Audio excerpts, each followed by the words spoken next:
Korang tahu tak cerita frontliner di Netflix? Saya sebagai staf kesihatan, saya rasa saya nak komen, nak cerita tentang dua benda, kekurangan dan kelebihan cerita ni.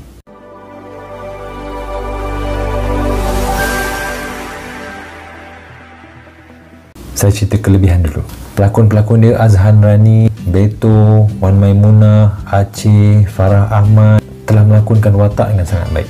Macam kita semua tahulah, kalau pelakon ni dia perlu menjiwai watak.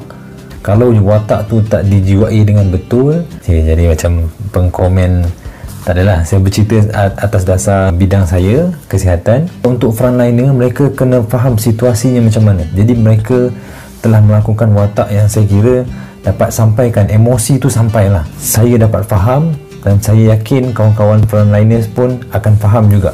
Dapat orang kata tangkap emosi yang nak disampaikan oleh watak-watak frontliner dalam kisah drama frontliner ni. Siapa-siapa frontliner di luar sana pasti terasa related, rasa terkait dengan cerita yang dibawakan, dengan watak yang telah dibawakan oleh pelakon-pelakon tu.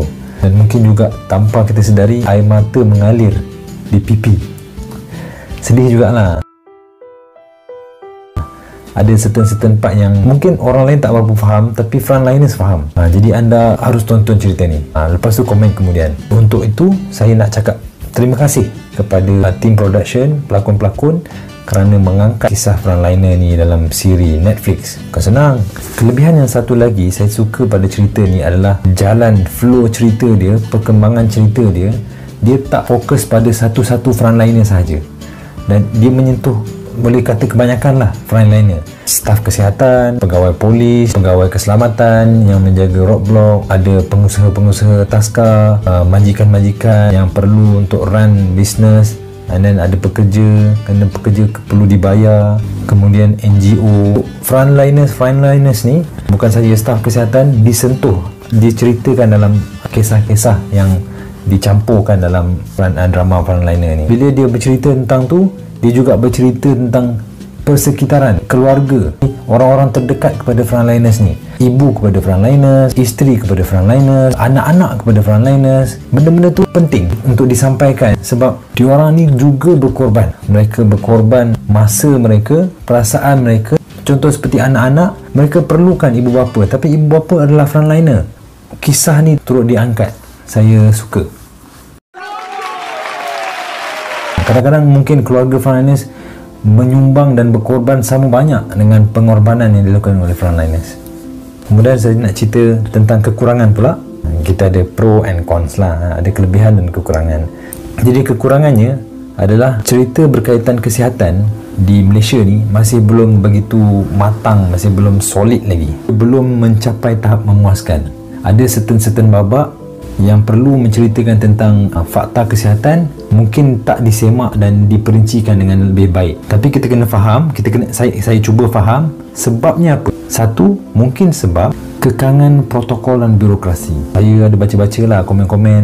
Saya dapat tahu tim produksi menghadapi halangan untuk mendapatkan tempat, untuk mendapatkan even baju. Sepatutnya polis, tapi bapak baju uniform yang macam cadet polis je. Ada kekangan-kekangan sebegitulah. Diorang ada masalah untuk penggambaran tempat tu, penggambaran. Ada certain part tu saya nampak macam ni betul ke hospital ni? Ataupun ditunjuk satu sudut je, satu bilik dan satu sudut. Mungkin diorang hanya dapat sewa bilik dan sewa sudut tu saja.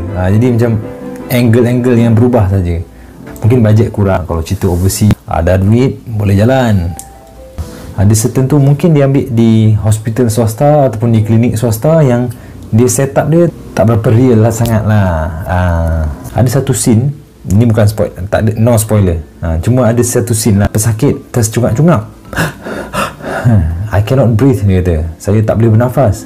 Tapi apa yang dilakukan, para frontliners tarik katil dia tu pergi tempat lain. Mungkinlah dibawa ke tempat yang ada lebih bagus pemantauannya. Tapi apa yang perlu dibuat adalah, pertama kita kena cek oksigen, tahap oksigen dia macam mana. Kemudian kita bagi oksigen. Dah tak cukup oksigen, kita bagi oksigen. Terus bagi bantuan oksigen supaya dapat bantu dia bernafas. Kalau kurang oksigen, tisu body semua akan kurang keperluan oksigen, otak pun kurang keperluan oksigen, boleh jadi bahaya.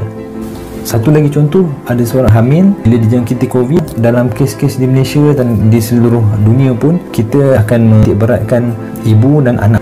biasanya akan dijadualkan di plan operation cesarean untuk melahirkan baby. Macam contoh arwah Siti Sarah, dia telah buat operation caesar dulu, melahirkan baby dulu walaupun baby peramatang. Ini sebenarnya untuk menyelamatkan baby dan ibu. Tapi untuk kes-kes tertentu, kebanyakan kesnya ibu-ibu yang hamil bila lepas bersalin, baby dapat selamat tapi ibu-ibu terpaksa dapat organ failure di ICU dan kemudian tak boleh diselamatkan. Untuk kita daripada bahagian staf kesihatan, kita faham lebih sikit lah bab tu. Cuma untuk mendidik masyarakat, saya rasa perlu untuk ada satu panel perbincangan antara pakar bahagian kesihatan bila kita nak masukkan babak-babak ni ke dalam drama ataupun filem Malaysia kita. Kalau nak panggil saya berlakon pun boleh juga.